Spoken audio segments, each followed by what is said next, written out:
Morning. I'd like to call this special session of the Danville City Commission meeting to order. Today is Thursday, April the 1st, 2021. The time is 10 a.m. And yes, we recognize that it is April Fool's Day, but we are having a meeting today. This is an official special call meeting. And before I hand this over to the city manager, I want to just ask the commission to take a pause with me this morning. Hate in any form or hate in all forms should not be tolerated in our society today. You all are aware of all the recent attacks on our Asian brothers and sisters, and I had it on my heart to say something about it at our last meeting, and I missed the opportunity to do it. But let's pause this morning before we start in silence against all hate in all forms.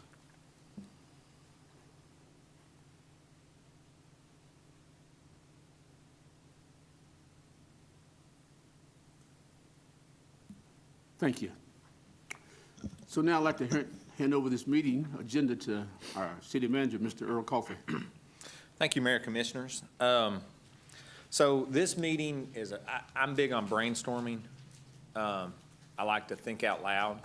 And so in a similar way that we met the last time, about 6 or 8 weeks ago, where we just sat in here and talked about, and I just had a bunch of itemized lists on the screen, and we had dialogue about that.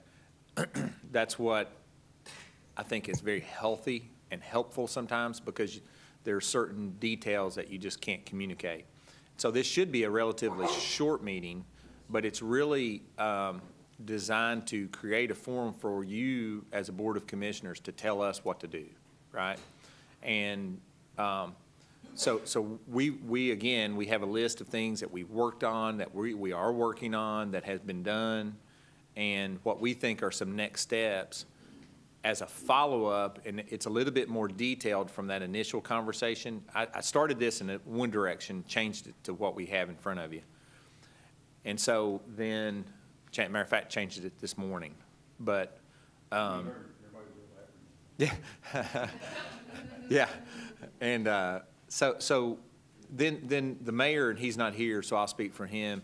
He's talking about wanting to do a follow-up retreat that's probably more of your long-term visioning session, really, and some interactions with you as the commission, and kind of move your own bus as a Board of Commissioners. What do you all look like, and how do you want us to go? So that's probably another discussion that will happen fairly soon, and probably should happen during the budget process. And if we can work that in the next week or 2 weeks, we probably will suggest that.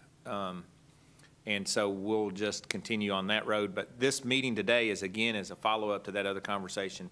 Interrupt us. There's nothing special about it. There's nothing that's intended to be restrictive about the conversation, so we'll just get going into it. What we did was we peeled out of the last, let me make sure this is in the on direction. We peeled out of the list from last year that, remember, we met at, I guess, the Hampton Inn, and there was a long discussion about goals and objectives. So from that, we had a multi-page list, and I've kind of peeled out from that list the things that you all identified to let you know and provide an update on the things that off of that list and what's happening with them. The first thing on that list was economic development. You had 2 or 3 bullet points on that. Most of them are centered around how we do economic development. What do we do as a community to support economic development? And the biggest piece of that was identified in a couple of those bullet points was the formation of EDA and what does that do directly. And so good thing is we're right in the middle of that. We have a draft interlocal agreement. You all have seen a version of that. We probably will refine that again. And so that's happening, and that's not lingering as something that is pie in the sky. We're working on it. And I think you guys are aware of that. Improved roadways. The Main Street streetscape design is underway. Right now we're looking at a draft being presented to you in May, and which I think is a derivative. It was held up a little bit from COVID and the downtown master plan being slower to create a finished document. Excuse me.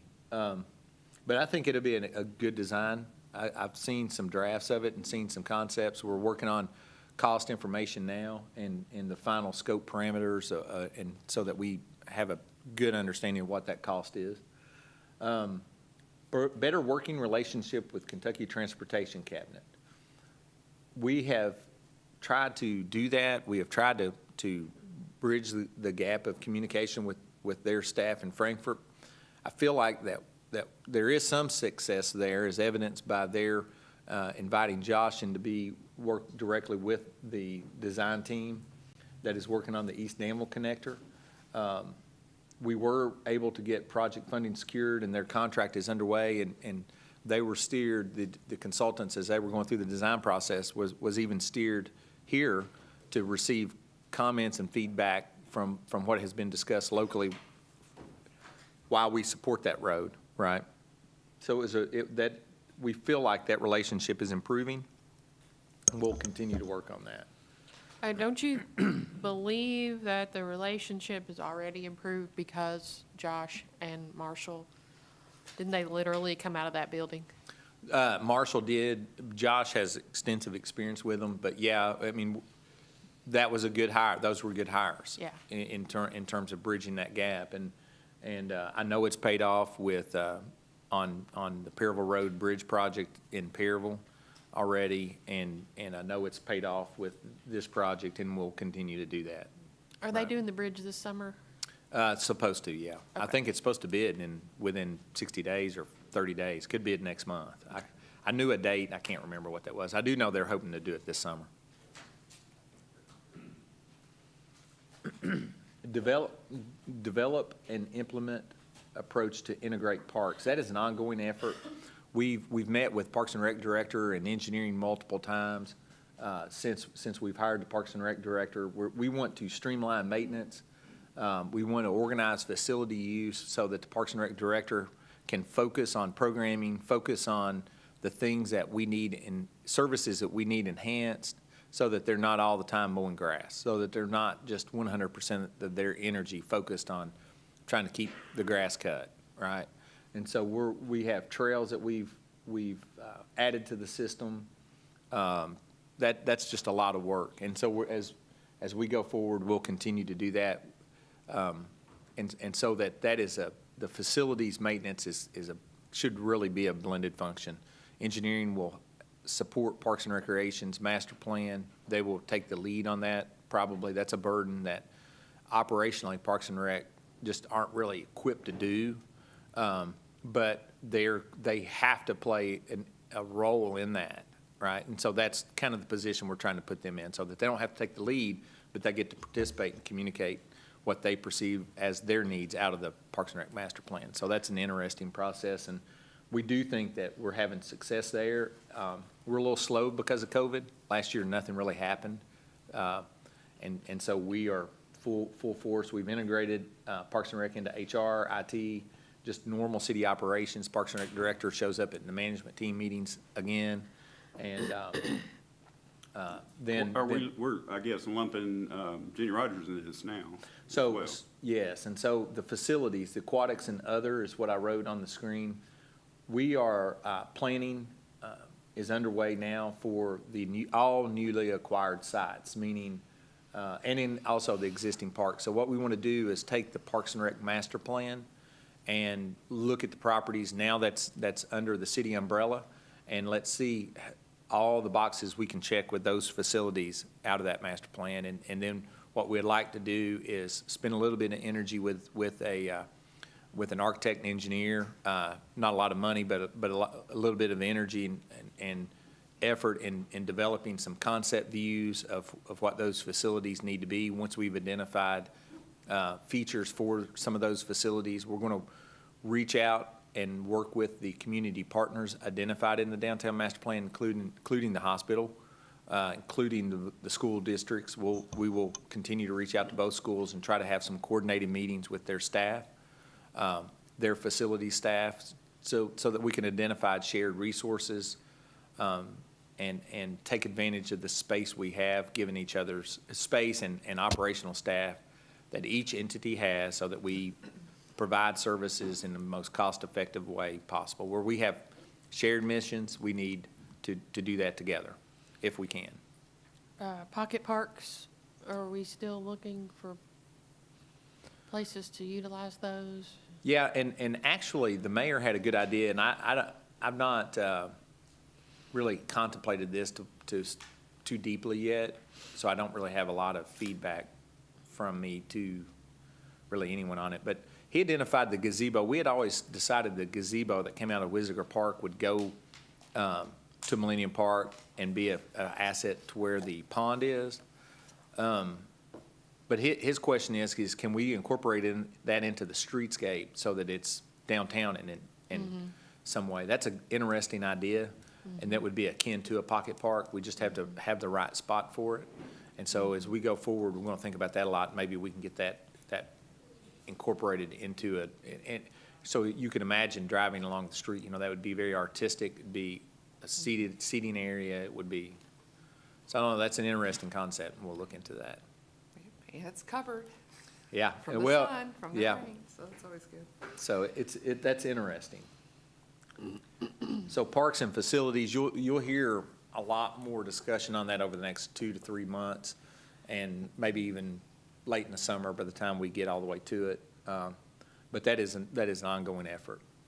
And you'll be communicating all that with us the whole Yes. time, not just, okay. Yeah. Yeah, our habit will be is try to have conversations and get it to a point where, okay, now this is what we know we can do, right?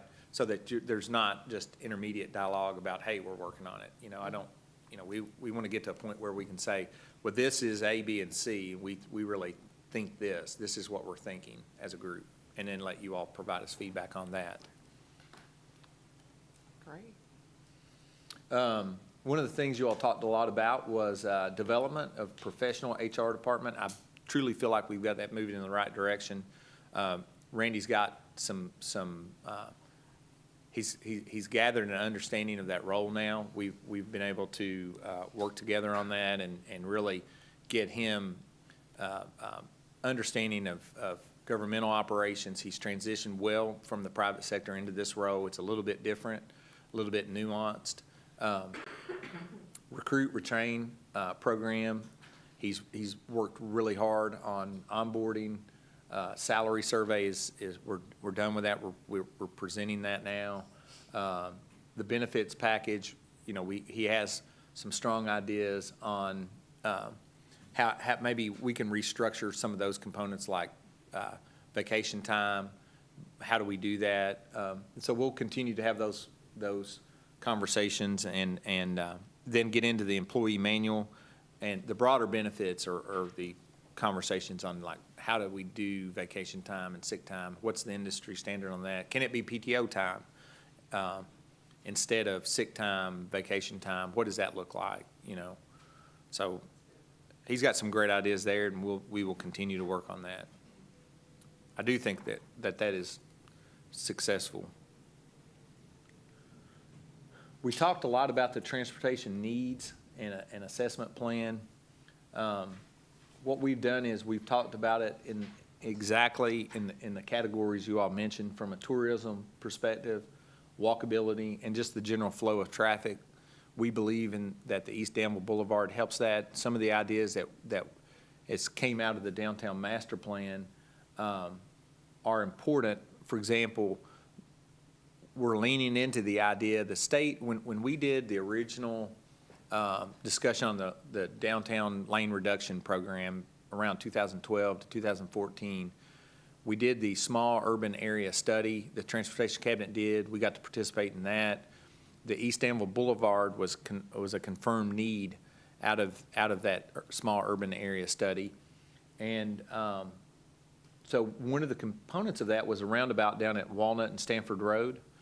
And then when the downtown master plan talks about the idea of Walnut being a significant potential corridor for transportation and alternative to Main Street, we're trying to lean into that a little bit in terms of ideas and how we produce Walnut as a pedestrian corridor, which is what the downtown master plan suggested. Can we do that roundabout? What happens if that roundabout's there? Does that become a new gateway in the center along Walnut, can we redevelop Walnut in a way that you have two substantial commercial streets, not just Main Street? So you maybe have Main Street and then also this Walnut Street. So, and that would take load and pressure off of Main Street if we can do that. So we're leaning into that and we're contemplating that. And then the other trails recommendations and walkability recommendations with the streetscape that were identified through the downtown master plan, that's underway. We're incorporating those into the streetscape project.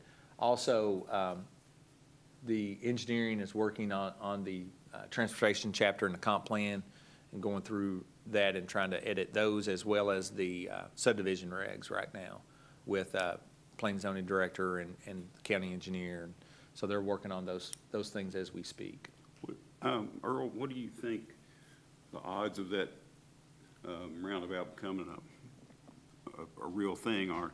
'Cause I saw the artist rendering, and it would, in addition to maybe opening up another corridor, it's also a lot safer because that's a terrible. tricky intersection. Sometimes you just have to close your eyes and floor it and hope for the best. And Well, and one of the things in the downtown master plan is we've broken town up into corridors and districts, sub-districts.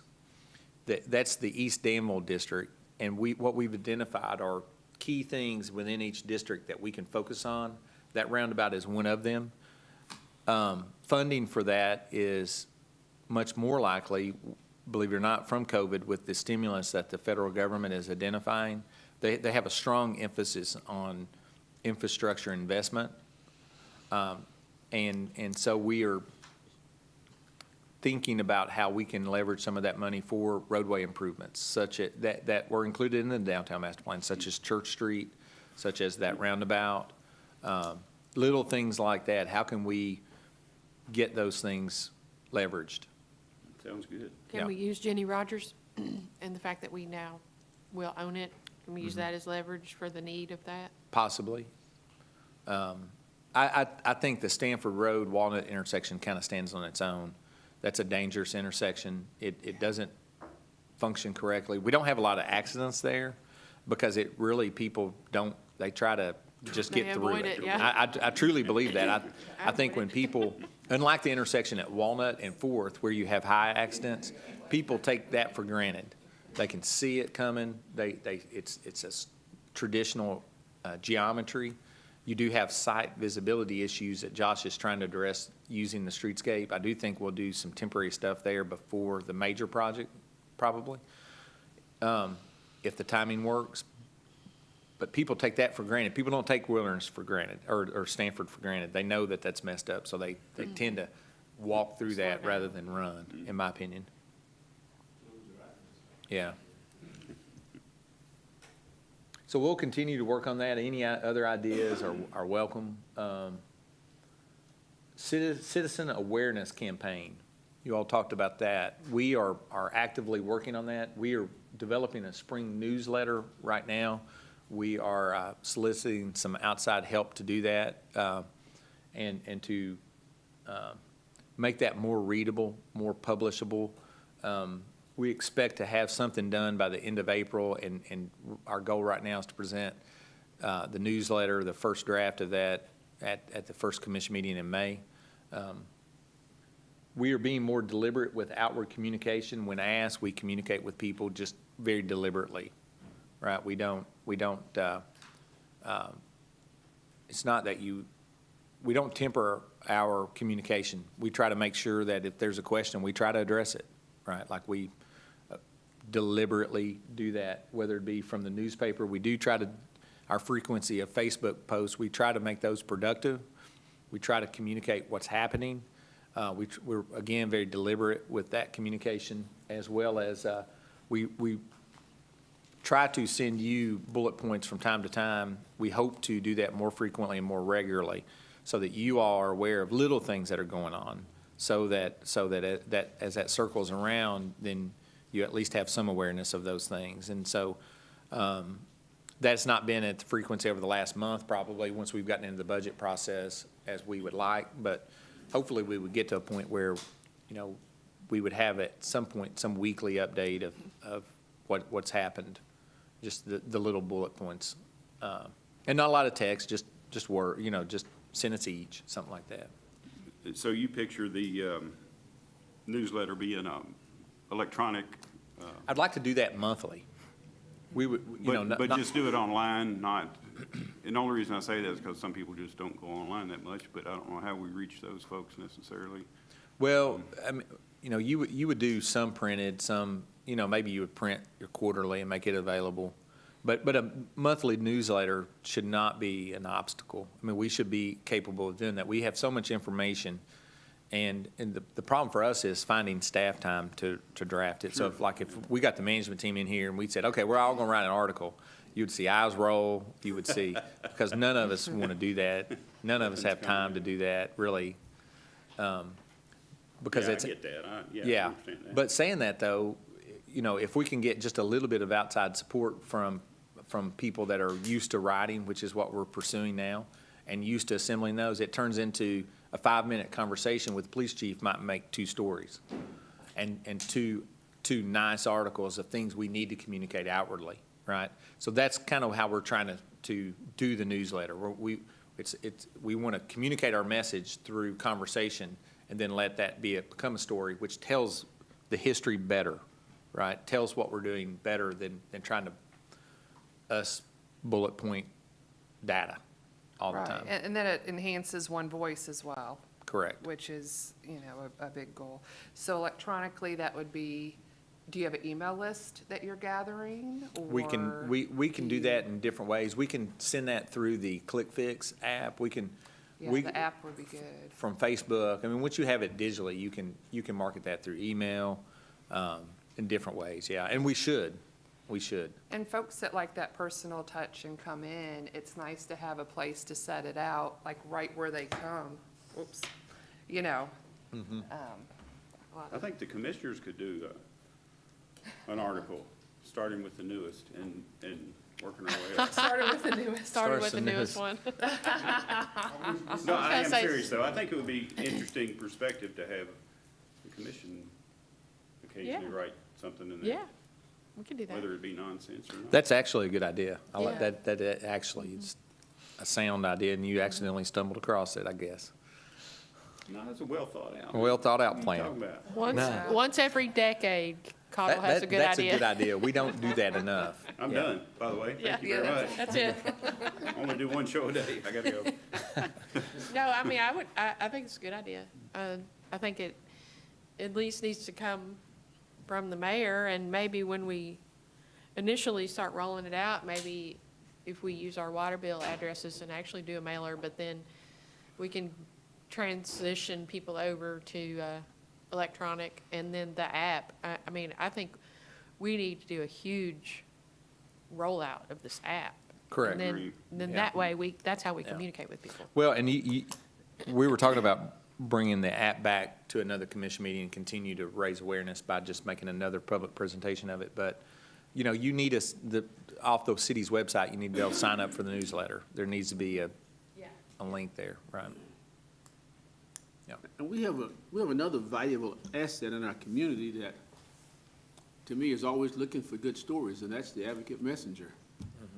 You know, for the Advocate Messenger to do a full-blown, full-page ad congratulating the Board County Rebels about making it to the state tournament, you know, that was community service. You know, we gotta find a way to use them more, because I was like, man, that's impressive. Yeah. That they would take the time to do that. One thing that is, I don't know really how I feel about it, but when you go look at old newspapers, it's a history book of your community. So if we go back and look at the newspaper, it's like some of the articles you and I were looking at with the park the other day from the 40s and 50s. It's a history book. Yeah. It's an edition of what happened here back then, right? And I wonder out loud if, as we move to a digital age, is some of that going to be lost? And how is that preserved, and how is that accessible? I don't know. You know, I don't know what that means. I don't know where that end up. Well, and. But, I mean, you have to Google stuff, and then you have to go Yeah, look for that's it right. rather than happen across it too. So I don't know. And the good thing about the newspaper is that, you know, they had a staff of 20 people at one time, now they're down to a staff of whatever.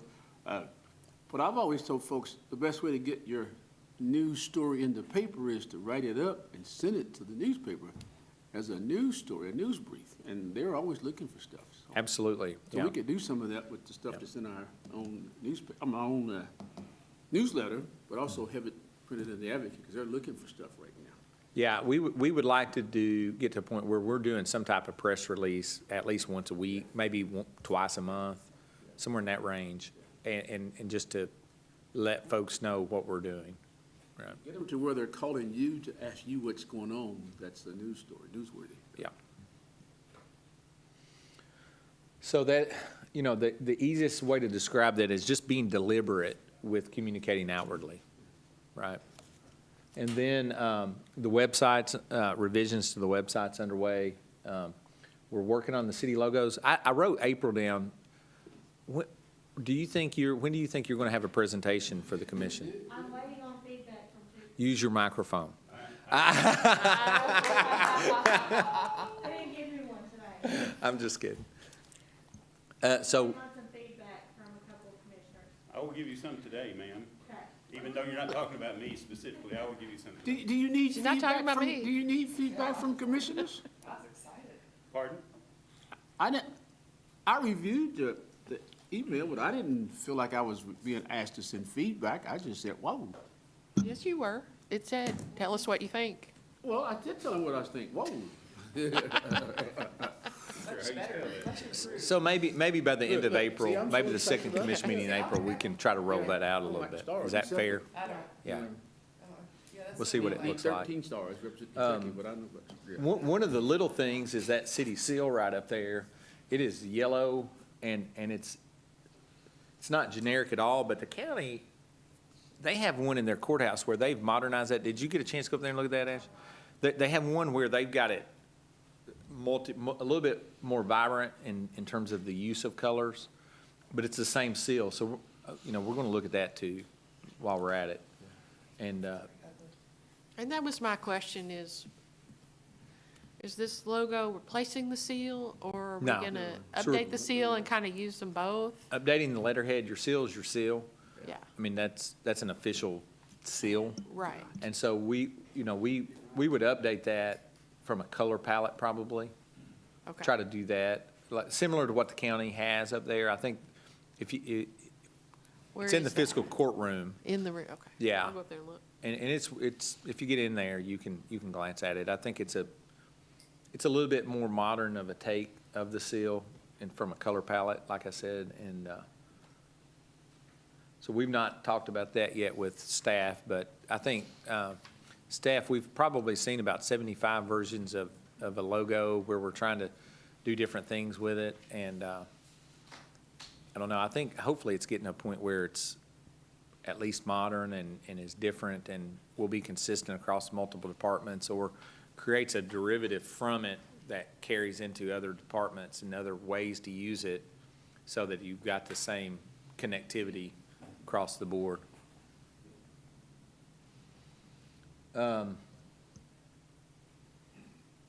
We've also, one of the things we've been intentional about is, and we want to continue to do this and make this more, is we have invited various people to come and speak to the commission, such as the airport board.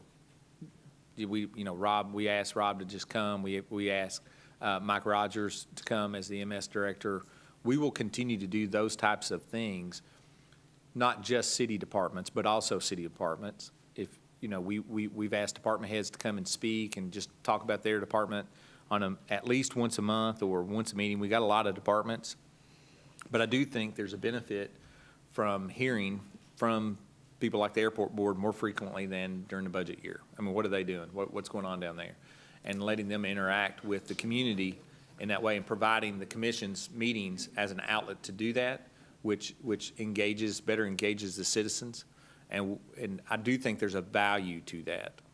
And so we'll continue to go that route as well as in terms of raising citizens' awareness. Where are we in allowing people to attend our meetings?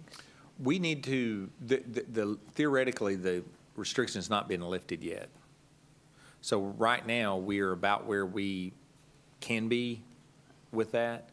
But we would expect sometime in May, probably, or June, that to be totally lifted and go back to a normal meeting. Right now, it's not. Is that specific to our meetings? Because, I That's mean, they're specific having, to quote-unquote public meetings as organized, as directed from the state government. So right now, we're complying with that, with those requests. We're not operating independently. And cities, all cities are doing, theoretically, all cities should be complying with that. And the ones that we're on the meeting with on Wednesday mornings through the ad are. We are about as loose as everyone else is. Matter of fact, there's a lot of cities still not meeting in person like we are today. There's quite a few still meeting virtually. I mean, if they can go to restaurants and churches, we can let 10 or 15 people come in here. Yeah, we're complying with that request right now, and when we get the freedom to do that, we'll for sure do it. Yeah, I don't disagree with you. Yeah. I just think Yeah. if we did it, we'd be open ourselves to potential liability. Yeah. Yeah. Broadband, Earl, before you leave that point, I think all the physical courts association across the state, they're all still doing Zoom. They're not even coming inside the physical Right. court offices. So that was an update just last night. for public governmental meetings, that's the standard right now. And we are about as open with you all meeting in person at your regular seats, allowing public to come in and speak directly during the meeting. That's about as open as we can be right now. Broadband, we are working on that. Staff, we hope to give an update by May, a substantial update. Marshall's carrying that water, and we'll continue to let him do that. We are working on economic incentives. We're reaching out. Part of the downtown master plan, if you'll remember, we had a meeting with Jim where he brought in Louis Straub from Louisville, and he talked about this downtown development fund and how that's a private fund, and we need to get the bankers. So we're working with some citizens who were at that meeting to try to organize that concept. We're working on identifying residential incentives, commercial incentives, industrial incentives. We're working on that as staff, and we're soliciting feedback from people that we feel like are experts in the field. We have a meeting coming with, so the small little working group we have going, we met with this week with, by name, Marty Gibson and Jody Laster and Brian Hudsley at Center, and Anthony from Center Works. And so we're contemplating what that should look like for the community. That's just not, when I say we are working on it, I mean, and so we're trying to add a citizen to the panel to what I'm calling, it's really my little working group that we've assembled through the people that's been involved. And so we're working on that, and I really don't know how to explain that other than that. It is something that we are behind the times on, probably. We don't have a modern, comprehensive approach to our incentives, and we are trying to do that. We're trying to move that forward. Cemetery, Josh is working on the cemetery. Preservation, sustainability, future planning, was high on your all's list, or it was on your all's list, and it is on our list as staff. We are trying to get the new addition opened up on First Street at the entrance, the former school property. And we're trying to implement components of the cemetery master plan that was revised in the fall of 2020, late 2020. I assume we're going to fence that Yes, entrance from. that will be included in the main campus. It won't have a separate loose entrance. Okay. Yeah. One of the big things that I want to focus on myself is just aesthetics, overall aesthetics in the community. It was identified by you all in several little ways, but really that's what it's called. We want to update our beautification program. We want to really, we've been doing the same thing for a long time. I'm not saying we need to change that, but do we need to update our planners? Do we need to get new planners? Do we need to change that? Do they need to be? What are we doing? And as we go through, it's a good time as we go through the streetscape project to consider some of those long-term things. But just overall, you know, it's okay to say, what are we doing with planting flowers? Our flower budget is, you know, $35,000 a year. Our investment in labor to maintain those flowers and plant those are a lot. Does it need to be more? Are we accomplishing things with Dr. Weston's tree program? You know, he has raised a tremendous amount of money, and that is a quiet effort that is significant. I mean, if you do the math on the trees, he has raised probably $80,000 to plant trees with, just doing the rough math, and that is, you know, that's an effort, and give him credit for that. And so, are we leaning into that sufficiently to make town what it really can be? You know, we constantly are dealing with, during the ice storm, for removing trees. You know, we probably spent $5,000 or $6,000 removing trees that were damaged. Are those trees being replaced? Are we greening our city? Do we, you know, we need to think about those things. Overall, litter control, we got to work with the county and work with that department and reestablish that healthy working relationship. Roadside garbage, we got a ton of complaints this past year where that was lacking because of COVID. And so you can see how quickly that gets away from you, right? And we're glad the county added some part-time help and really got that back under control. But it's like your yard. If you have a main road in front of your house, you're going to have garbage when you mow. If you don't pick that up, you're going to have a mess. And so we need to think about that all over town and continue to think, in my opinion, you know. And we need to do a better job of getting the state to mow the bypass, mow our entrances Right. that happen to be state roads. And we really need to stay on them to keep that mowed and maybe do it more than once a year. And with the tree initiative, you know, the other side of that, and you kind of said it, was, yeah, we don't want that to put a burden on our staff and a burden to maintain those over time and make sure that we're putting them in the right places. Put them in the right places, put the correct tree Yes. type in, right?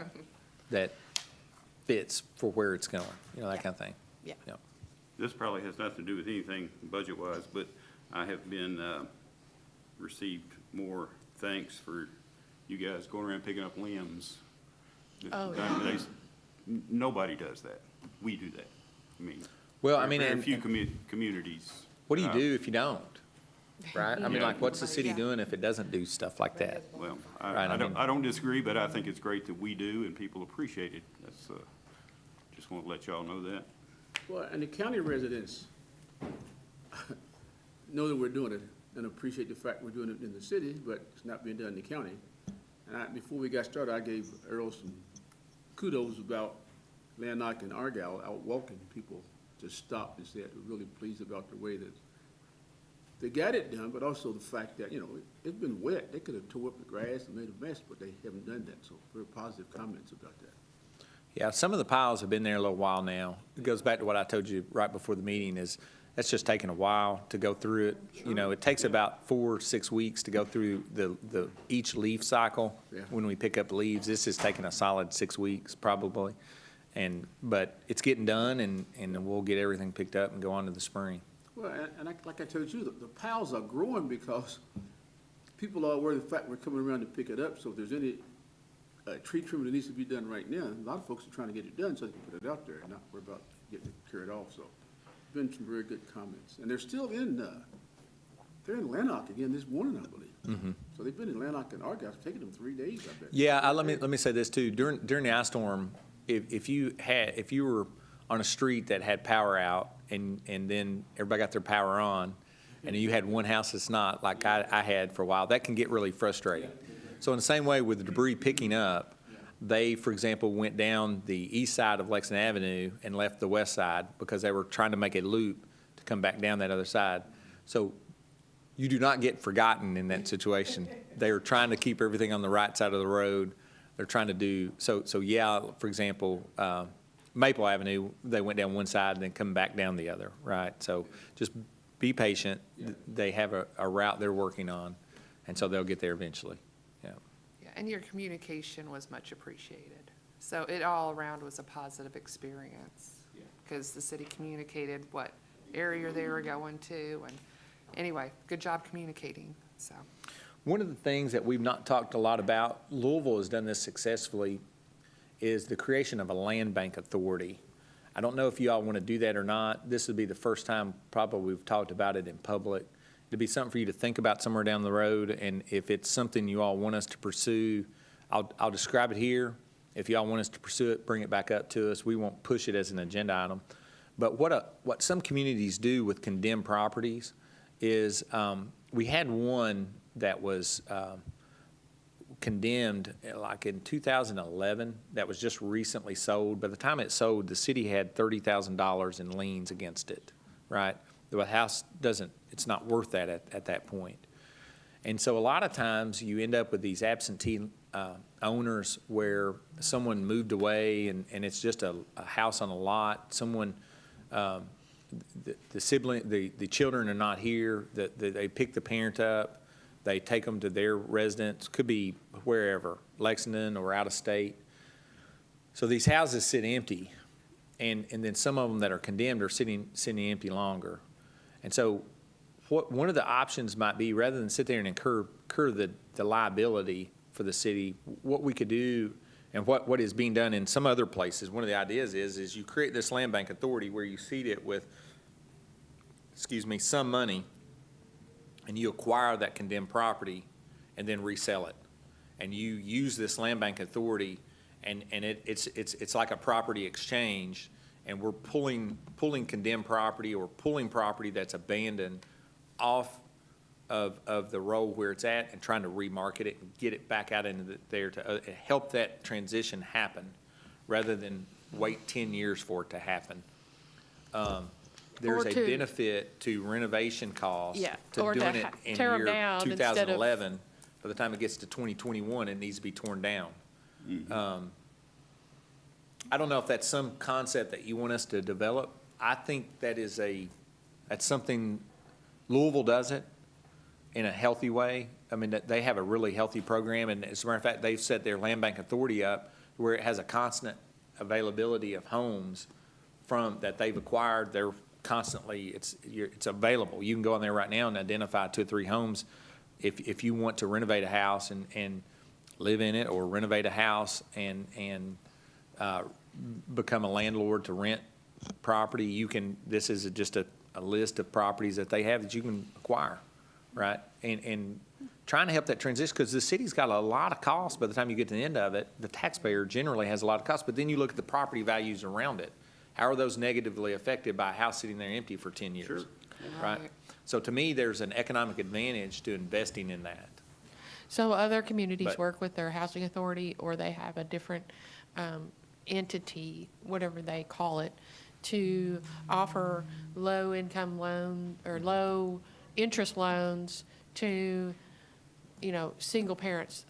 Some communities have scholar houses where if it's a single parent and they are enrolled in some sort of school, then they can live there for a reasonable amount, either whether they're renting or a low-interest mortgage of some kind. We just need to get these houses into the right hands, and I know I've been saying that for years. So we just need to figure that out. That's the point right there. Yeah. Is helping the process. We had a water leak on a house several years ago that made the news, that had a $12,000 water bill, and really the lady that had lived there, her daughter lived in Lexington, just decided, we're going to let you move in with us, moved them up there. The house sat empty and ended up getting damaged because it was just empty. And it had been empty for 2.5 years. Now, it wasn't run down, but how can we be aggressive in keeping those issues from happening? And the house is now sold and got into new hands anyway. So how can we foster that and lean into that a little bit and help that? And the Housing Authority probably does play a strong role in that. But there's a market for those homes that we are not fulfilling because they sit idle, Yes. right? So- And it does help with neighborhood redevelopment. It does help. Yeah. I say you brought a new concept to us that I would say it definitely needs more investigation and needs for us to spend some time looking through the value of it for our small community. I'd say yes, let's look into I it. would Yeah, agree. Yeah, please. sounds like something I definitely want more information about, for sure. Yeah. Yep. Yeah, we'll look into that then. We're going to revisit some of the things that we had looked at before as just things that are complete or essentially complete. Just a quick list of those. The capital equipment operations, we've revised how we provide capital equipment for the departments, trucks, vehicles, with the fleet program. We are having success with that. I think there will be an opportunity, probably, I don't know that it'll be on the very next agenda. I would hope it is. The 2017 cycle of vehicles that was acquired, it's going to pay you to sell those, right? The way that's set up, even though they're newer vehicles, we actually would see a significant benefit to go ahead and turning those over to new vehicles again. And so we're looking into that right now. Hopefully that's going to be an agenda item soon. That program is really successful. The trucks that we're getting are more reliable. We look better on the street. We need to enhance that as we continue to keep those cleaner, to do that so that our image is strong. With the utility, it's hard to keep them not from getting muddy, but at the same time, we You should do better with that. That's completely different than we driving still have a to do better with that. broken Right. down, Right. terrible-looking truck. So are we still doing the lease program then? That is correct, Okay. yeah, and it's. 'Cause I know we went from a city manager who implemented it to one who was getting away from it, and I just didn't really know where we stood. Yeah, there's not an economic benefit yet to get away from it, right? Like, Okay, I mean, yeah. yeah, I mean, there's just not. I'm sure you've looked it over. so. But we will continue to look at that. For example, the vehicles, because of the way we're financing those, you're getting the benefit of so you're getting those at a low price, and you're able to sell them at market rate. You're getting them at a solid purchase price into your lease program because you're buying in bulk. Well, then when we go to the market with those and sell those back, in some cases, you actually make money, right? You will sell the vehicle for more than what you paid for it. And so you've covered your lease for the last 2 years. See what I mean? So that process is, we hope to have fleet in front of us this spring with a financial update of the overall picture. We are thinking that will happen at the next meeting or one of the meetings in April. We will have them here so that they present this 2017 replacement of those 22 vehicles, right, with Will this new allow vehicles. Commissioner Holland to buy that dump truck she's had her eye on? Hang in there, girl, it's coming. No, but it's, there's a reason why it works. There's a reason why Yeah. fleet is in business to do It that. it makes sense, I just, Enterprise, like I I say, mean. we had a former city manager who was getting away from that, so I think. Well, we got away from him, so there's your answer. The energy efficiency project is really complete. There's not a lot there's no more work with that. The automatic meter reading equipment was changed. Approximately 9,000 meters were rotated, which is significant. They're new. We do have the online billing or the online view of water demand and water usage on an instantaneous basis. If you've not seen it, we should have a presentation at a commission meeting over there. We'll try to do that. Is that That's- everybody now, the 9,000?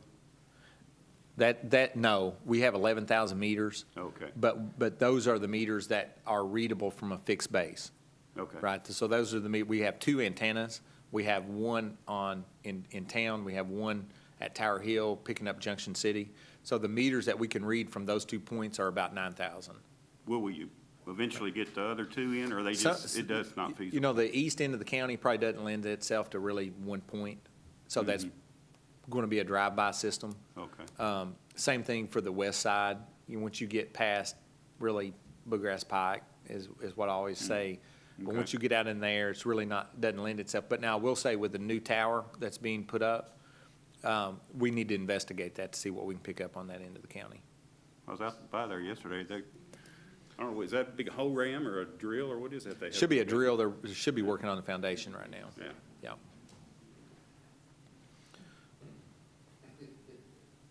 We'll try to have a AMR presentation at the commission meeting soon, because it is interesting, and it does help folks understand. We get a report in the mornings, Chris does, of unusual demand through the night, right?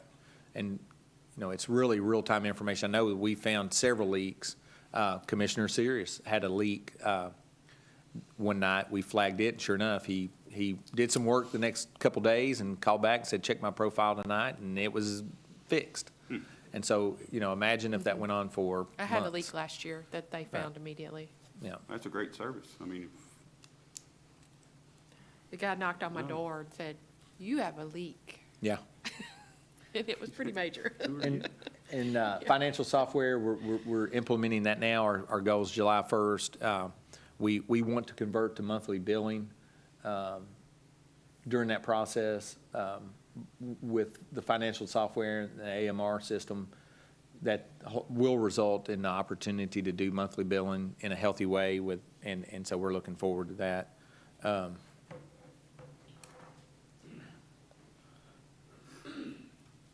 The next one, improving city employee morale. We've worked on that a little bit. I think part of that is just, honestly, valuing people and letting folks understand that they do play a role that's significant. And so we're working on that. We do think that's a little better, and we'll continue to work on that. I think paying them what they're closer to what they're worth. probably Helps a lot as well. too. Helps a lot too. Fire station, the construction is underway. We can all see it. The foundation on the back half is in. The foundation on the west side of the bays is in this week.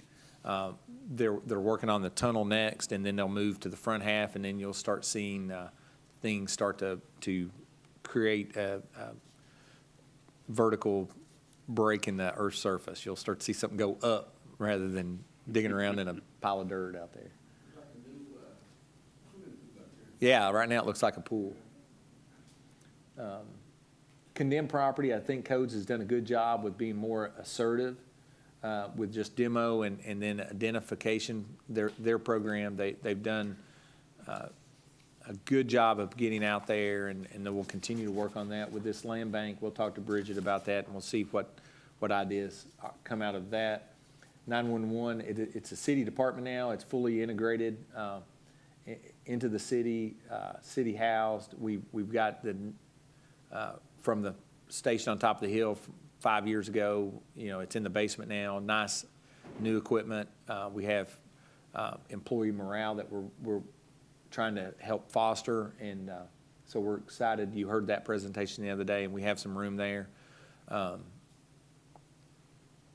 One of the things, and I've not talked to Chief about it, but, we have to look at creative ways to make those jobs desirable.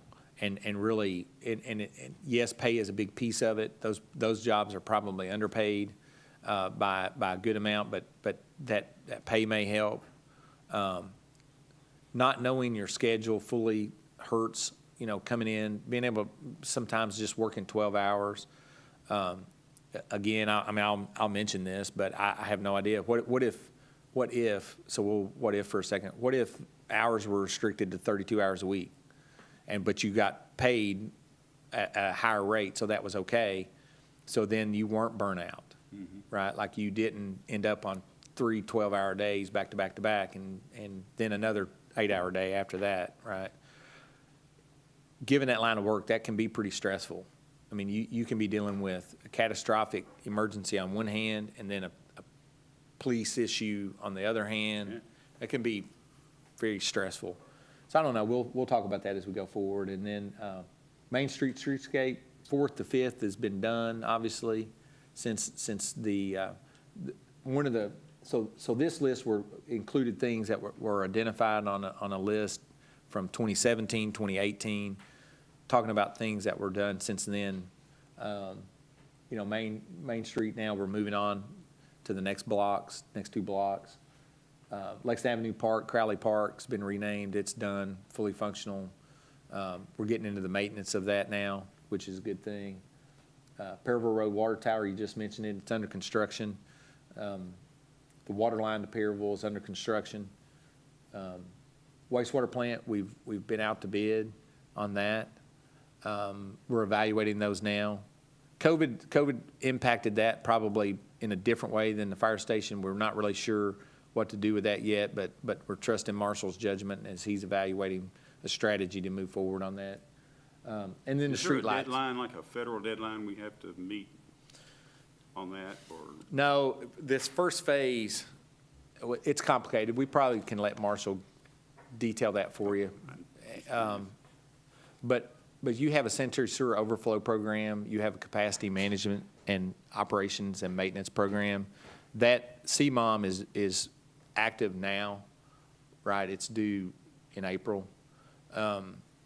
It's a revision to what you do with sewer collection and rehab. The overflows, any overflow where the sewer system gets inundated with along a creek, for example, any overflows resulting from that's a problem.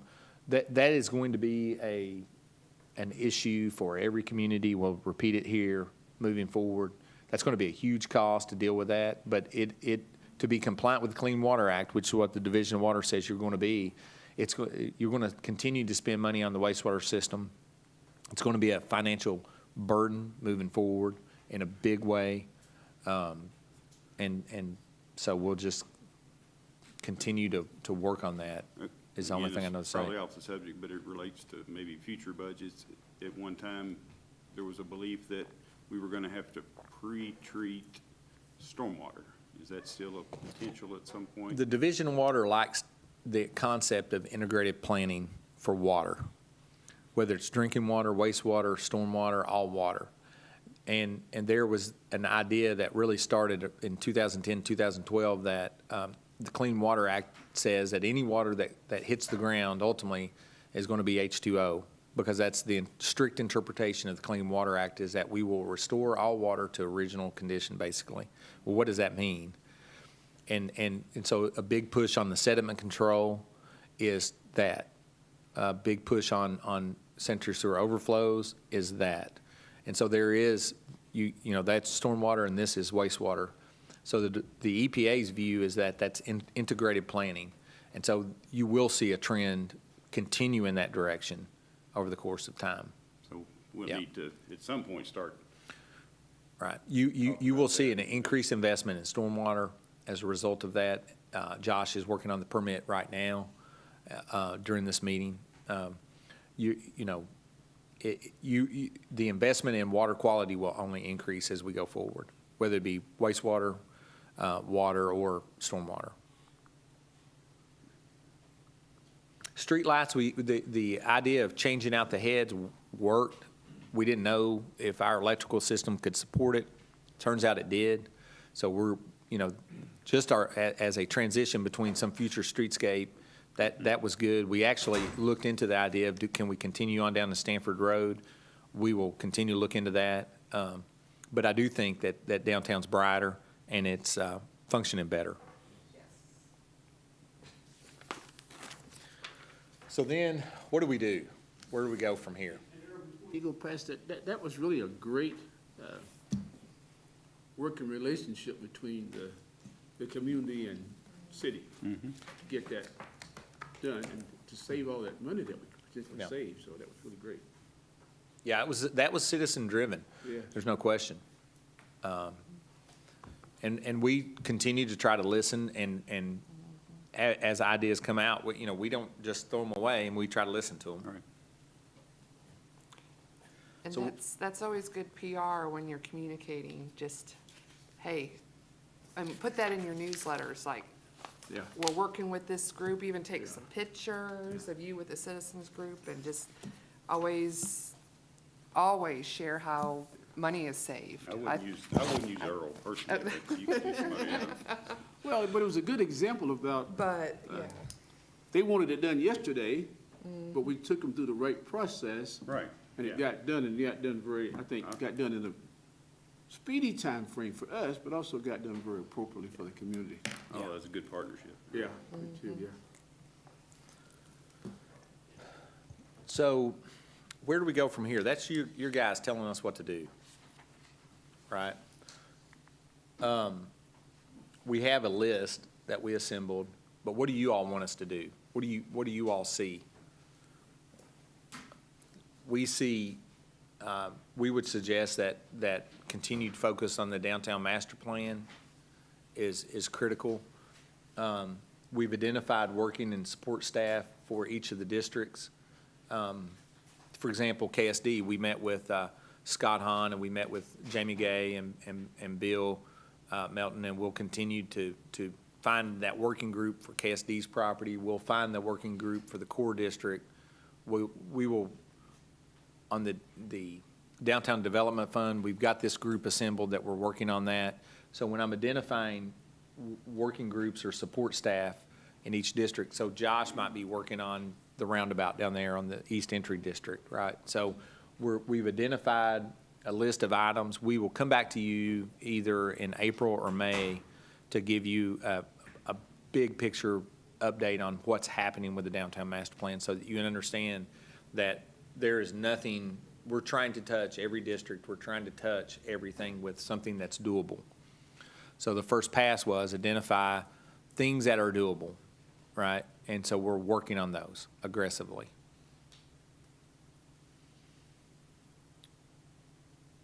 Big thing that we're, when we look at goals, if we're going to identify goals, any goals we have should make town more livable. We should consistently work on livability, which is, when we look at updating the beautification program, that's one of the components of it. Walkability, the trail system, the Walnut Street corridor, that's a livability feature. And we need the streetscape, we need to continue to do the Parks and Rec master plan. The things that address livability questions, I think, should be an emphasis. And we would recommend that being an emphasis. And certainly we take feedback there. Economic development, we're organizing the EDA again. We're looking at improving our internal processes. We want to have an aggressive incentive program. We welcome feedback there. Staffing, we're looking at the compensation package. We're talking about implementing that in the budget year we're in. We're working on integrating that into the budget, proposed budget. We want to improve our retention, improve our recruiting processes for positions.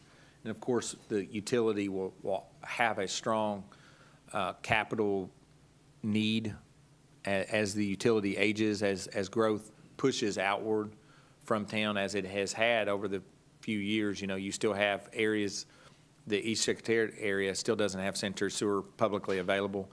So there's a need for capacity expansion, for capital expansion, always with the utility. And then we want to modernize the operations. We want to be more efficient. We want online billing. We want online payment. We want all those things, customer accounts online. We want to make that the utility it should be, really, and break the mode of, well, this is how we've always done it. So, for example, the cutoff list, we've implemented the idea that we're going to call them and try to let them know, hey, tomorrow's cutoff day. So some people that just forgot. So Marshall talked about at the last commission meeting when he gave his, or at the departmental meeting, where the first time we did that, the cutoff list went from 220 people down to 90, right? Just by making one phone call. That saved a lot of mileage on trucks, right? And staff time. And it's customer service. But more importantly, the people appreciated that because a lot of them came in and paid, right? So. I must confess, I have been on that list before. I just forgot. Yeah. Well, and that can happen. I have to. And I have to. I've been on the list before, myself. It just depends on. Well, I've also been on the list by mistake as Yeah, well. and that can happen too. Yeah. it's But, not my mistake. But there's been some, I guess, confusion about accepting credit cards or paying online. People can do that, You right? can do that, but it's just not efficient. And what we would like it to be is you log into your account and it's just like online banking, where you log into your account and click pay. And right now you have to. And you can be paperless? It's a multi-step, love to, yes. Yeah. So you get your bill paperlessly, that saves postage, but that's, I know anything I can sign up for myself paperless, I do. Yeah. It's easier to retain the, so if I get a paper bill at home, I'm gonna scan it and file it, right? Well, And and then shred the it. other problem is, when you do receive your water bill, there's a sticker right across your amount and your account information. And, we received a phone call from a citizen with an elderly mother, and she peeled her sticker off and misread the number. And I'm familiar with that one. paid the wrong amount. She ended up on the cutoff list. So it was a big fiasco that never should have happened. And the citizens, if people at City Hall are blaming the post office and, that's not acceptable. That's not an acceptable answer. Yeah. So if there's something, even if we can reconfigure the way the water bill is on the card so that the sticker doesn't cover it up. We were Just something as generating- simple as that would Yeah. help. We were generating that postcard style bill when I came, different position.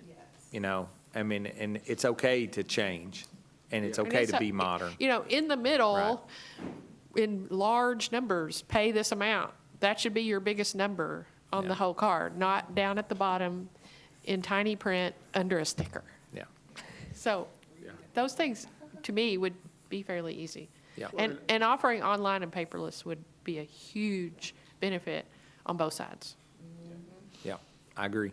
And Earl, I thought she was gonna mention about the monthly billing, which again would help, but it's not gonna solve some of these things that are being discussed right now, but. Right. Monthly billing, just, the overall, our interaction outwardly just can't be 2,000. It's got to be 2020, right? And that means our billing has to be accurate, our communication has to be better. That's right. Our Yeah. mentality has to reflect that. And staff wants that, I believe, Yeah. right? Like staff, we just have to enable that. Back when it started being, every other month, it was just a water bill with your sewer on it. It didn't have stormwater. Garbage, remember, yeah. Recycling and all that other stuff, so it worked, but now it's, can be quite a burden on a monthly basis. Yeah.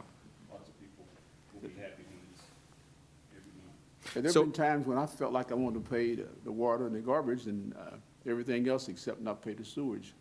I don't know why I gotta pay for the sewage part. So that's my future list of things I could think of really quick that I thought touched a lot of other things, especially the livability component. There's a lot of things that would roll up into that. But what are some things that we've not talked about between this little slide show before this, and then at the staff meeting, and then at the meeting 6 or 8 weeks ago? What other things are we missing? Well, I'll just read you the list I had, and some of them we've covered, so we can, matter of fact, most of them we have, but to me, the primary capital investment that we need to keep making for the next couple of years is in human capital and getting people paid what is competitive for, to retain them and recruit them and have the best people here we can. Parks and Rec, continue with, improvements, we'll say, in that area and incorporate Jenny Rogers. Downtown streetscape and master plan, we touched on that. One thing, and I guess we sort of touched on, emergency housing, affordable housing. There's a need for emergency housing when people are, short-term displaced, not necessarily long-term. And I don't know what the city's role can be, but if we can partner, I think that'd be a good idea. Also, the same with food insecurity. Somebody mentioned that Jenny Rogers will be potentially a good place to address some of that with a commercial kitchen that it has. And let's see, you talked about the Economic Development Authority. You know, I need some more information on that. I think it's obvious we need to do something, so I'm looking forward to learning more about that. And let's see, 3 minutes are up, sir. okay. But everything else, pretty much, I think you've done a great job in covering, and other people will touch on some other things I've had too, so. I didn't say you could go. Too bad. Be A nice, few Paula. weeks ago, I was cleaning out my home office, and I came across a list from 2017, and it is the priority and needs of the city, first draft and discussion. And I gave this to Earl. It has my chicken scratch all over it, but I gave this to Earl, and I think he kind of derived the list today from this. But this is kind of a That checklist. list. You know, I started looking over it, and, you know, I would venture to say 90% of this has been checked off in the last 4 years now. And what I also wanted him to do, which I think this is more for our next meeting, our team building meeting, I wanted to talk about the covenant of courtesy that also came out of this meeting in 2017, or maybe that was 2015. This doesn't have a date on it. We did a very good team building retreat that year, and our covenant of courtesy came out of that, and that turned into, I believe, a resolution that we adopted. And I would just like to bring that out at some point, probably at our retreat type meeting, and talk about that and just remind everyone of that. We'll reread the resolution and readopt it is what Yes, probably should yes. happen. Yes. Well, give us a chance to modify it when we Yep. do that, yeah. Update it. That was good. When you said 90% of the things on that 2017 list have been completed, wow. Well, I mean, you know, I I trust you, I'm making a can comment. give you a copy of this, but No, I don't want a copy of it. It's yeah, already been this is completed. kind of like a checklist, and we've either completed most of these, Yeah. or they are being done now, and with completion soon. So it seems like sometimes you don't accomplish a lot, but when you look at this list, we've done a lot in 4 years, and I'm proud of that. Commissioner Holland, you got some things you want to add? Not terrible much. You all covered a lot of things. I just really want to find more ways to, how do we gain more community input? I'm glad there's more communication, and luckily we're all kind of different demographic groups, Right. so we can hear from different people. But I would continue to like to explore how to use IT, whether, just, we really need to make sure our plan is always completely based on what the community wants, what their priorities and concerns are. When you have citizens contact you for more community input, you should take the JH method. What's that? Give them Kevin Cottle's cell phone number. I've been told, send them to Earl. Oh. But, you know, just other towns are doing better. Just really reaching out, getting community input, letting community make decisions on things. Yeah. You know, because we're just servants, and I think Yeah. they should be the ones we listen to first, above anyone, so. Yeah. I'm excited about more communication. I've still been asked a lot. I know you guys kind of went, ugh, with radio. I know radio would love a person a week. Denise That's said one fine. person kind of did that a little bit, but they told me that it's not too regular. They would love once a week a regular, if we all took a turn. Don't you and the mayor do some radio? Mayor traditionally has done more of that. I've not done that very often at all. Nobody's doing it regular, No. or they have to almost seek out. But I'm just throwing out there, I'm not a big talker, so I would not be comfortable But if we all took a week or said, hey, every Friday at 9, it's just another, and people Or it can could be call pairs of us in. even. Sometimes the two heads are better than one, even if one of them is Mr. Atkins, so That's- you might give that a shot. But I've had so many, but they're open. It doesn't cost anything. It's a great Right. way to communicate. Good PR, People yeah. love the Joe Show, Well, so let's- just keep that in mind. But let's toss something, toss something back at the radio folks. I'm not opposed to doing that, but we have 2 meetings a month. They're welcome to come in and do some spot live broadcasting. They're that's welcome. good. They're welcome to come in and do some things, that Are cause they them to come in. allowed during Ah. COVID? Well, I'm They're- not doing they would be COVID, but I'm considered talking about- press. Yeah, Yeah. yeah. You know, But I'm Vicky just saying DeLee, that- Vicky DeLee had, rest her soul, Yeah. used to be Yes. here every time. Yeah. And, Yeah. so yeah, since she left town, but then, is now deceased. But it would be nice to me to She, do some stuff for they the used to radio. send someone and Yeah. you're right, they're not sending anyone anymore. I understand why, yeah, Kind of like the newspaper, they're yeah, short-staffed as well. yeah, that's right. A Yeah. few might be open, something weekly. Yeah, I And, wouldn't mind, yeah. I know it's COVID, but I loved how the magistrates did Pulse of the People. They would go, 1 or 2 of them down to Parable, the gym, and they just talked about things and heard the people, and I just thought that was a really great idea. I was really proud of them for doing that, and I would love us to maybe, we'd have to call it something different probably, but I just love Pulse of the People because that's what we're about, and I love, love y'all to consider something like that. Thanks. Somebody's recording all these nice suggestions, right? Because they're all good suggestions, and we don't want to lose them. Earl's taking Yeah. notes. No, Earl's not taking notes, well, Earl's just gonna read Ashley's notes. you got to, well, while she's thinking, Earl, I had made a list too. I think it's important for us as a commission, sometime in 2021, I had put down workshop, then I put down informational sessions. I just don't feel comfortable about my knowledge about planning and zoning anymore. That we go take some time and go through some kind of presentation about planning and zoning and get a chance to ask more questions and get more examples of types of things that may be coming toward us or coming to us, because I just have not felt real comfortable. Other thing on my list is that we keep talking about Jenny Rogers, and now that we own it, I think it'd be important sometime to have some public hearings about the public suggestions about the use of Jenny Rogers. It could be just a listening session on that one. We don't have to promise anybody anything. Well, but- we don't own it yet. We haven't closed on it. You don't. Correct.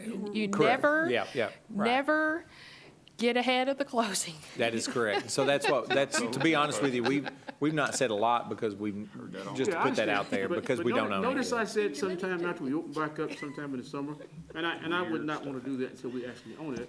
You covered the gazebo thing, that was good.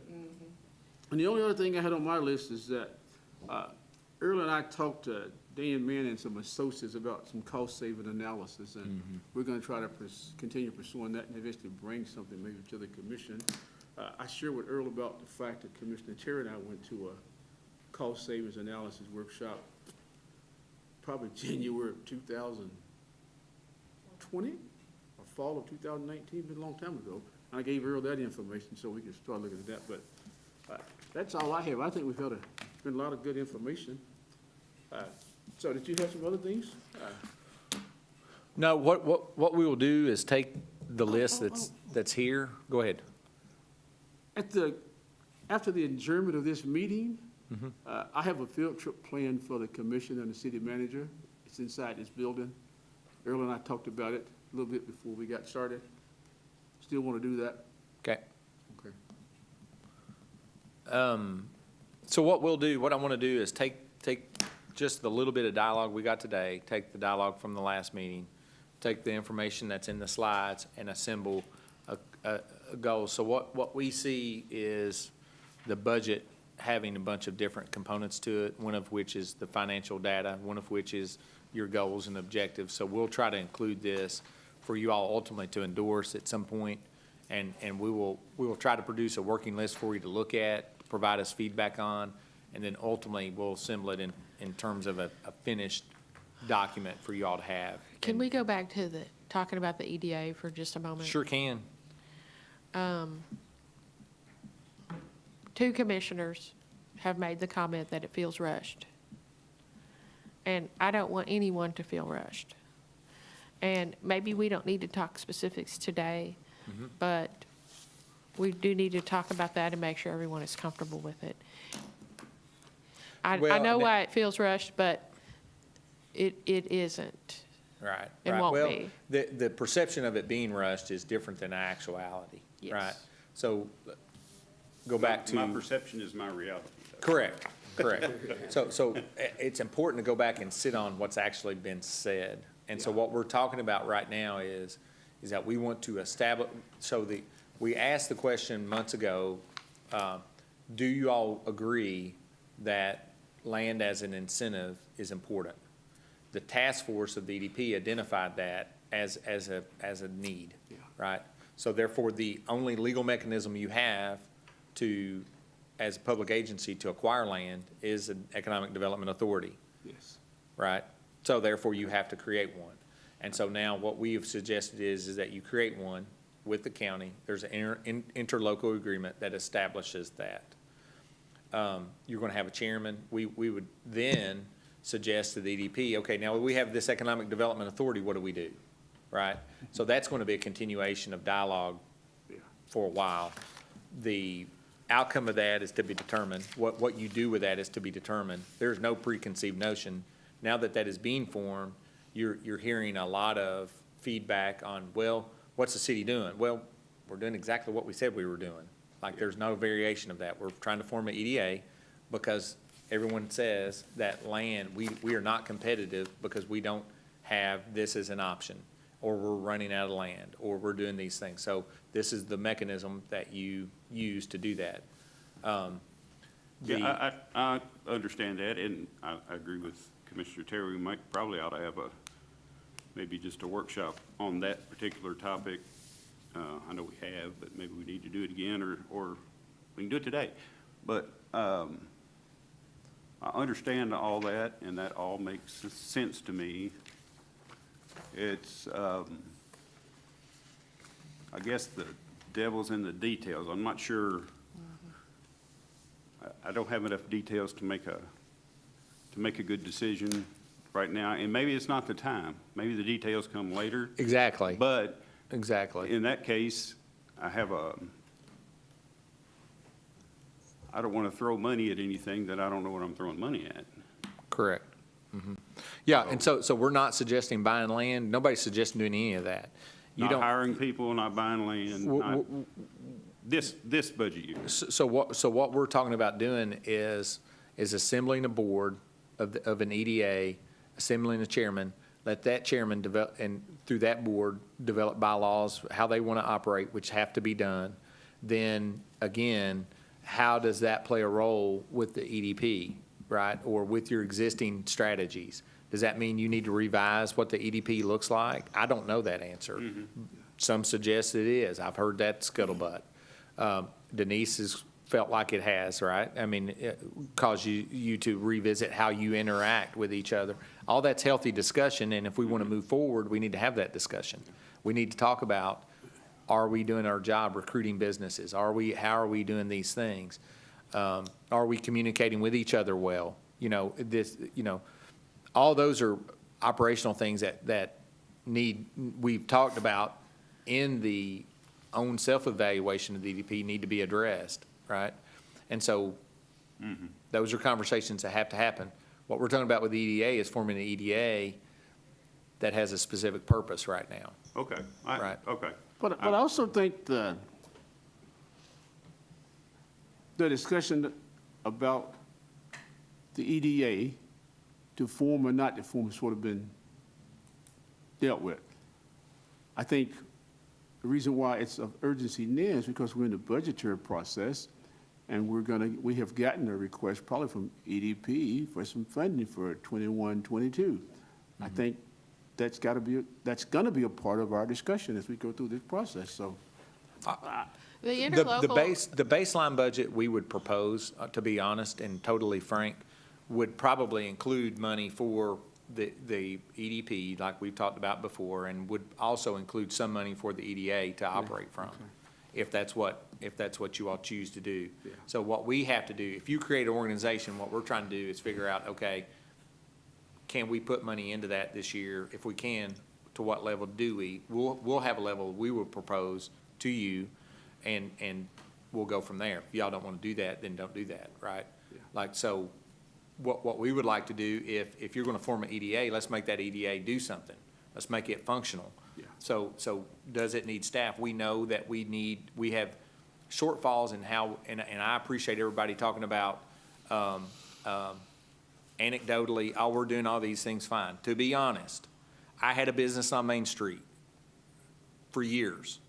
Not one person from the EDP, or any other public organization we have ever talked to me, ever, in 4 years, right? Me too. I had one for 12. So 20. we have things that we need to improve on as an economic development approach, right? So Oh, yeah, and it's healthy to have that conversation. sure, absolutely, I agree with that. And I that's, just want to make sure we're not throwing the baby out with the bathwater or throwing good money after bad. Right. We need to do it Well, in a And I think after our last meeting, good process, a good deliberate process. correct. and city manager, I think after our last meeting, we had a discussion in the meeting without having any really, I would call prior knowledge or prior thoughts about it, that we changed the format of the citizens' representation in our own organized EDA. So I think that has to be resolved as well, because I've had second thoughts about it, and I know several other commissioners have had second thoughts about it, and so Well, those things so have to be addressed. we have agreed to form an EDA with the county. We have to have the second reading or the first reading of the draft, whatever Yeah. of the interlocal agreement. We have agreed to do that. So now, the next step is, once we adopt that interlocal agreement, then the county decides who's going to serve on that board. We decide who's going to serve on that board, and then that board is going to be its own entity. The board is going to set their bylaws. That board is going to decide what kind of staff they need. Yeah, And then there's some truth we're in going to that. decide how much to fund that board Yeah. as an economic development initiative. Now, Yeah. we may still be participating in the current economic development partnership, and while we don't need to step over each other, we need to wait and see what that partnership is now going to look like with this new EDA, and hopefully it will work together and work in tandem. But Well, we all know that economic development has not been addressed as a whole.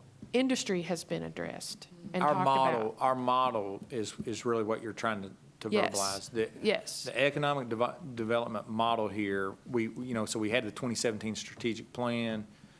We're still trying to implement things from that, and it needs to probably speed up, right? So that's what you're trying to verbalize, Yes. right? well, I agree with all that. Earl, let me ask you a question, because you have on here 10-year capital discussion. I did not. Number two. I didn't have all the feedback from everyone Okay. in the Well, organization yet, so we're going to not do that I just want to today. make sure we didn't leave that on our agenda without discussing this. Yeah. Okay. So other But comments? the EDA thing is not as complicated as it's being tossed around. And it is a systematic process. You know, you want your EDA formed and then let them do some of that legwork on what role they play too, right? I think it's important, because I'm not sure this was clear in the current organization, and I don't think it was necessarily anybody's fault, but I don't think there was ever a clear goal. What are they supposed to do? What is expected Right. of this organization? What's the end goal? I don't think that was ever clear, and I think from that point on, it's sort of just been a muddle huddle, and and here we are. So I think it's very important that the goal and the goals of this organization be be very clear and that we're all on the same page or on the same direction. So- Because we haven't done that either. Well, I don't disagree with that at all. I think what our intention is to talk about the EDA with the EDP at the monthly meeting at the end of April. We talked to the chairman last week. We are anticipating being on that agenda. We asked to be on that agenda then, right, to talk about the concept more fully. Right now, it's a single-purpose entity. It's to be that agency that's going to acquire public assets, right? That's Yeah. been the goal all along. The need was identified through the EDP's effort. That's been the goal, right? But you're right, it seems like there is this image that it has unsolicited or preconceived, and that's in that conversation, those conversations have to play out. They've not really happened yet because we don't have an EDA. We don't have, Right. Okay. right. Yeah, and I agree with it. Earlier, Commissioner Terry and I were talking about the fact that our EDP director never really knew who they worked for. They worked for everybody, and that doesn't work. So we're gonna have to, we need to make sure that we get a clear Yep. delineation of that, who says what to who and who answers to. And in terms of needing staff to do, needing people to do, also the strategic group, when they identified the need for land as an incentive, there was also the need for additional staff to do economic development. And what we would like, we still say this, the city, inside of the city, exclusive of what we do broadly, looking at industry, the city needs a working relationship with all its businesses here, right? We just can't do that, everything through the EDP. So if we do that through an employee of the EDA, whatever we do, we need to have a working relationship with all of our businesses, right? So Commissioner Sears is no longer on the commission, but he's got a valuable business in our community that serves the medical industry that works in multiple states. Why are we not leaning into that and trying to find through economic development? That's economic development. That's real world economic development. If we can tie that business to something and grow it, yeah, he's going to benefit, but what does, if we increase jobs in the community by growing businesses, Commissioner Holland, you've got retail businesses in multiple cities. I know you've worked outside of the Danville proper. I mean, we have experiences, but we need a working relationship with those businesses to try to identify opportunity, right? Mm-hmm. The city needs to be engaged in that activity, regardless of whatever else we're doing. I agree, yeah. Right?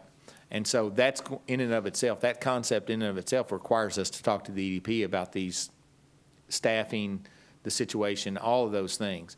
Mm-hmm. So that modernizing our economic approach, then that requires us to have a conversation. The EDA may be something that we use to have that conversation with. I don't know. I mean, it depends on what you all want to do. Right. Right?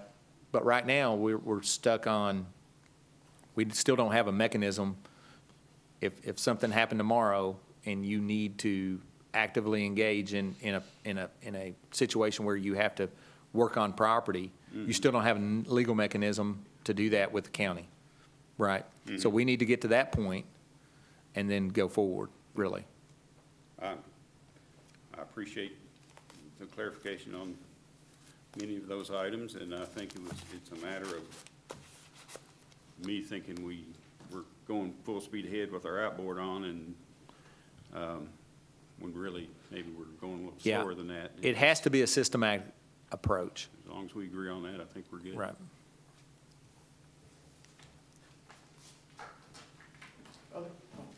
Other comments, other issues you want to bring forward to the city manager?